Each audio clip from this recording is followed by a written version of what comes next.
Alright, I'm going to do a quick Ironman guide for rituals for Necromancy.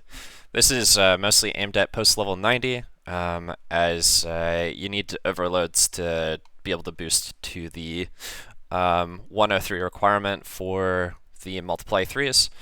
This is going to be one take, so there's going to be a bit of stuttering and stuff like that, and I might pause briefly, so please bear in mind. I'm just trying to get XP and put this out there with my experiences with the skill. So the idea is that you want to be doing the highest tier, which is powerful, as that unlocks like a new event that goes on, which is the Defile event, and it's like insane XP. For me, it's giving me 21k XP drops at level, I think I'm 103 right now.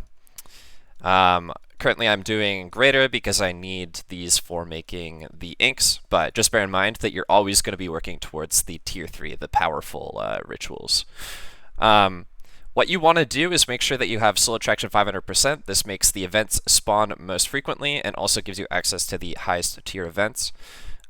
So for when you're getting the lesser necroplasm, which you do need to make a greater, as well as for some inks, you're going to be running essentially everything is going to be on multiply. I don't think that you run speed or anything. You're just trying to get as much ink as you possibly can. This might be subject to change, but this is what I believe you should be doing. For the greater necroplasm, you're going to be running one of the speed 2, and the rest are going to be multiply. And this will get you to what I'm at right now, which is 520% soul attraction. And it also makes it so your last event ends like, or the like last ritual event that you get is like really close to the end of your ritual like channel. To explain how I think this works is these are set, at least at soul attraction 500%, they're set at a 12 or 13 like ticks at the top here, you'll get an event. And what you want to make sure is that, and it's like always at the 12 or 13, so like you always know what number it's going to be. I think it's 12 and a half, so it like fluctuates between 12 and 13, or the event like doesn't spawn on the tick. I don't really know exactly how that component of it works, but anyways, it's either 12 or 13. So you're gonna like do the events at the 12 or 13, and you want to make sure that like the number at the top is like divisible by 13 plus like 2, so that you have at least 2 seconds, or at least 2 of the ticks at the end, so that you're not spending like 9 ticks at the very end, like channeling to finish the ritual, but not like actually spawning events. So yeah, that's why you run speed 2 instead of just all multiplies. And I think that it's important you do that on the greater, because like as you can see, I'm getting 1.4 mil XP an hour doing the T3, and that's I think like this XP an hour is definitely worth it.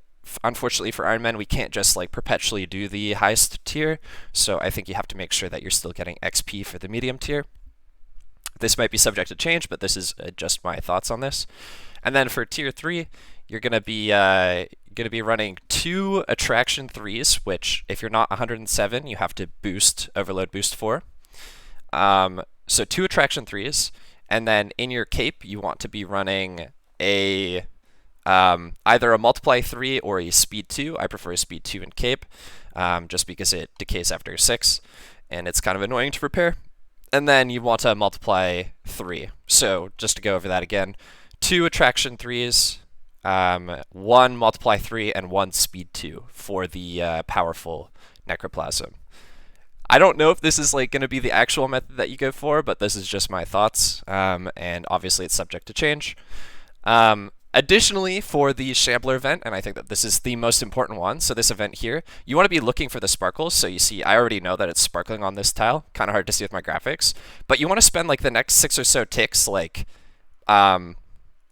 looking for that sparkle while you're still channeling, instead of just like doing the event right away, because you can find the sparkles and like spend very little time away from the channeling. And like even though event's still going on, the next event can spawn, like you're still contributing towards that event because it's on like a tick timer. So yeah, that's my thoughts.